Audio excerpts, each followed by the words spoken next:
নকল পণ্যের জন্য কিন্তু আলাদা আইনে কিন্তু অনেক শক্ত শাস্তি আছে। এটা এমন না যে আমি মন থেকে বলছি বা এটা মন করা বিষয়। এটা রেমন্ড যে ব্র্যান্ড ভ্যালু তৈরি করেছে এই জীবনে, আপনি কি তার ব্র্যান্ড ভ্যালু নষ্ট করতে পারেন? হ্যাঁ, এই রেমন্ডটা না লিখলে, আপনি স্টিকারটা না লাগালে আপনার এই শার্ট আপনার নামে বেচেন না। আপনার যদি আস্থা থাকে যে আপনার প্রোডাক্ট ভালো, আপনি আপনার নামে বিক্রি করেন। আপনার দোকানের নাম কি? মায়ের দোয়া। হ্যাঁ, আপনি আপনাদের ব্র্যান্ড নেম যদি আপনার থাকে, আপনারা যদি পেটেন্ট করেন ব্র্যান্ড নেম, আপনারা এটা লিখবেন। এটা আবার কি? জিঙ্ক কি? জিঙ্কটা কি? এগুলো কি লোগোগুলো লাগানো হয় এই আর্টিস্ট, মানে লাগানোর জন্য লাগানো হয়। আমরা এগুলো কাস্টমারকে দেখাই বিক্রি করি না। আপনি যেটা বলছেন, আপনি তো হোলসেল করছেন, আপনি আর কাকে দেখাবেন? আপনার দেখানোর তো কিছু নাই, আপনি তো লিখে দিবেন। আপনি তো অরিজিনাল নাম ব্যবহার করতে পারেন না? না। আচ্ছা, আপনি কি মেড ইন ইন্ডিয়া লিখতে পারেন? শার্টটা তৈরি হচ্ছে বাংলাদেশে, পারেন কিনা আমাকে এটা শুধু বলেন। না। এটা কি সঠিক কাজ? না। একজনের নাম একজন ব্যবহার করতে পারবে, নাম পরিচয় সবারটা ইন্ডিভিজুয়াল।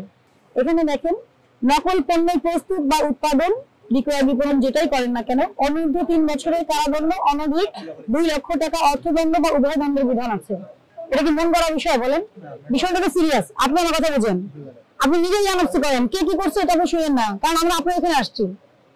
আরো সবাইকে দেখবো, আমরা এতক্ষণ কাজ করবো, সবাইকে দেখবো, সবার সাথে কথাবার্তা বলবো।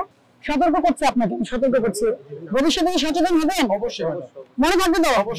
আপনাদের শোনেন, আপনারা সবাই বিজনেস করেন, দেশের ইকোনমিতে অংশ নেন, এটা কিন্তু আমাদের সবারই। আপনাদের প্রতি কিন্তু সবসময় কিন্তু আমরা সহযোগিতামূলক মনোভাবই রাখি, কিন্তু এর বাইরে আপনারা যাবেন না, কারণ এগুলো অনেক কমপ্লেন এসেছে। আমরা কিন্তু কমপ্লেনের ভিত্তিতে প্রত্যেক বাজারে যাচ্ছি, তখন রিটেইলার হোলসেলের কথা বলছি, আপনারা এখন যেমন আবার সদর ঘাটের কথা বলছেন, আমরা ওখানে যাব। কিন্তু আপনাকে আপনার দায়িত্বটুকু পালন করতে হবে। যেহেতু যার যার জায়গা থেকে যদি আমরা সঠিকভাবে দায়িত্ব পালন করি, তাহলে সব ঠিক হয়ে যাবে। মনে থাকবে? ভালো হবেন, মনে থাকবে তো?